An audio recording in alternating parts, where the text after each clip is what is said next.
Pero yo le rogaría que, incluso para aquellos que no creen en Dios, por lo menos a efectos dialécticos, hagan un esfuerzo de imaginación y durante los próximos minutos se imaginen que Dios existe. Porque esta es la premisa de partida sobre la que va a girar toda mi intervención. ¿Y qué entendemos por Dios? Debemos de entender por Dios un ser supremo, creador por amor de todas las cosas y de todas las criaturas que han sido creadas. En otro lugar he desarrollado con cierta extensión la tesis de que una de las criaturas más importantes que ha creado es el ser humano, a imagen y semejanza suya, y que si hay un punto de conexión de imagen y semejanza entre Dios y el hombre, precisamente se encuentra en la capacidad creativa empresarial. Sería este emprehendo, preendi prensum, la capacidad de descubrir, ver, crear nuevas cosas que tiene el ser humano, el punto de conexión entre Dios y el hombre. Pero no voy a desarrollar esta teoría porque además ya la conocen y está expuesta con detalle en diversos de mis trabajos. Pero hoy voy a dar un paso más y voy a tratar de demostrar que Dios no solo es un ser supremo creador por amor de todas las cosas, sino que además Dios es libertario. Esta es la principal tesis sobre la que va a girar mi intervención. Entonces, ¿qué significa ser libertario? Quizás sea ocioso que nos planteemos esta pregunta aquí en el contexto de esta conferencia. Libertario es aquel que ama la libertad, que es una e indivisible del ser humano. Sobre todo, que defiende la libertad de empresa, que defiende la capacidad creativa del ser humano, el orden espontáneo del mercado y sobre todo que aborrece de la coacción sistemática y organizada de esas agencias monopolistas de la violencia que conocemos con el nombre de estados.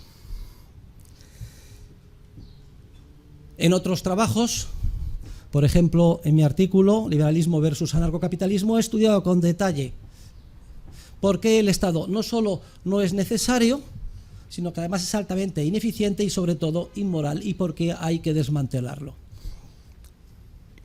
¿Y qué significaría? Este sería el segundo paso, que Dios es libertario.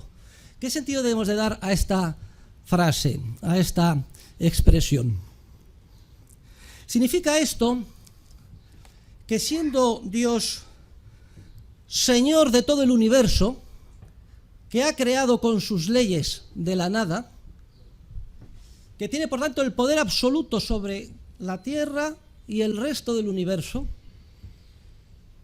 que siendo el poder absoluto, sin embargo, Dios no utiliza la fuerza, sino que siempre deja en libertad a sus criaturas, hasta el punto de que les deja la libertad de que se rebelen contra Él.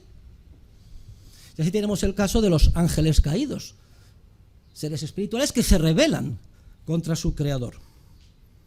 Deja libertad incluso al ser humano para que se rebele contra Él. El ser humano, en este sentido, es más afortunado que los ángeles caídos, porque tiene la fortuna de haber sido redimido.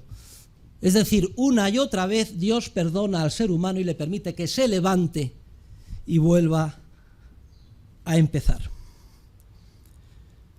Dios con las tres personas, Dios Padre, Dios Hijo, Dios Espíritu Santo, siempre, por tanto, deja hacer, deja pasar, deja que el universo, con el orden que Él ha creado, evolucione solo y de manera espontánea. Dios deja hacer, deja pasar, el mundo va por sí solo. Laissez faire, laissez passer, le monde va de lui-même. Podría ser el lema de nuestro Dios libertario. Y eso, a pesar de que el ser humano una y otra vez tienta a Dios y le exige que manifieste su poder supremo, que nos dé signos clarísimos que no se puedan contestar de su poder, y entonces creeremos en Él. Pero claro, Dios no entra al trapo, porque una conversión forzada resultado de un cataclismo. Sería algo contrario a esa libertad innata que caracteriza al Supremo Creador por amor de todas las cosas.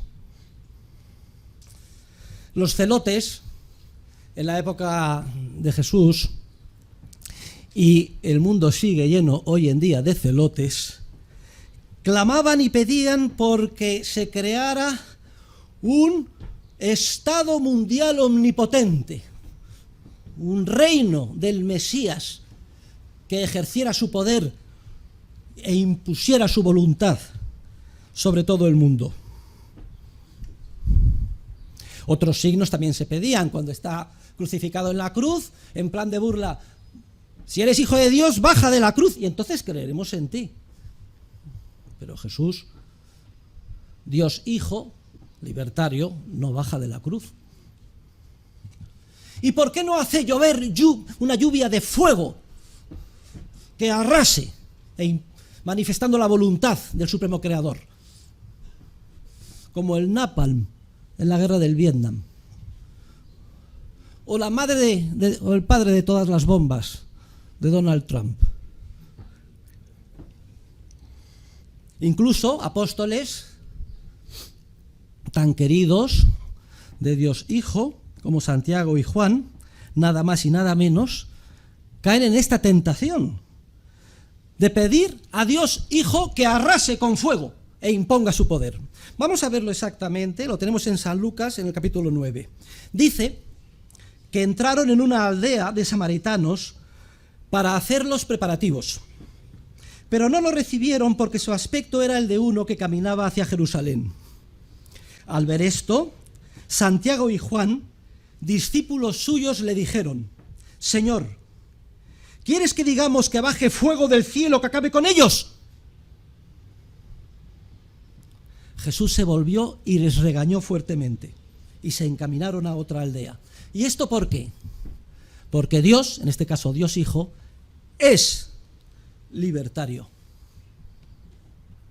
Pero ni siquiera teniendo poder y siendo capaz de establecer el mejor estado del bienestar que quepa imaginar, Dios Hijo ni siquiera en esas circunstancias entra al trapo. Tenemos el caso de su discurso más famoso, el Sermón de la Montaña,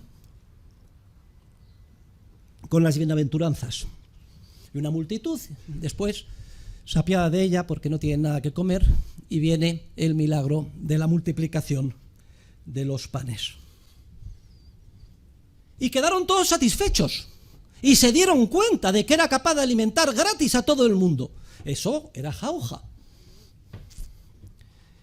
¿Y cuál fue la reacción del pueblo? Mucho me temo que más que sensibilizados por el mensaje de las bienaventuranzas, tentados por la posibilidad de lograr aquí y ahora un estado del bienestar, en ese momento querían nombrarle jefe del gobierno, del Estado.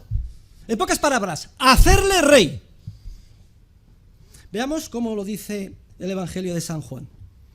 Dice: Jesús, sabiendo que iban a llevárselo para proclamarle rey, se retiró otra vez a la montaña él solo a orar. ¿Y por qué? Porque Dios Hijo es libertario. Y es que el reino de Dios no es de este mundo. Se lo dice el propio Jesús a un funcionario atemorizado del Estado romano que además está encargado de juzgarle. Mi reino no es de este mundo. ¿Significa esto que habría dos tipos de reinos o estados? Los reinos de este mundo, que serían a su nivel legítimos. Recuerden, dad al César lo que es del César. Y el reino de Dios, del más allá, y dad a Dios lo que es de Dios. Esa es la interpretación estándar que ha preponderado hasta ahora, pero yo creo que es radicalmente falsa desde el principio hasta el final. La salida de Jesús, cuando le ponen esa trampa, mejor que nunca la podíamos calificar de saducea, es una salida muy inteligente. Mirad que hay esta moneda, la efigie del César. Pues dad al César lo que es de César y a Dios lo que es de Dios.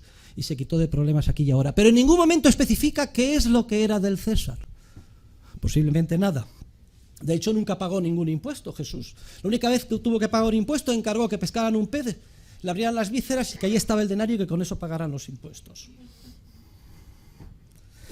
Yo lo que creo es que significa que el reino de Dios, que es justo lo contrario del reino de este mundo, de los reinos de este mundo, de los estados, y que jamás utiliza de manera sistemática la violencia y la coacción, es un reino que ya nos ha llegado y que además nos ha sido dado gratis en un acto de inmensa misericordia y amor. Deus caritas est.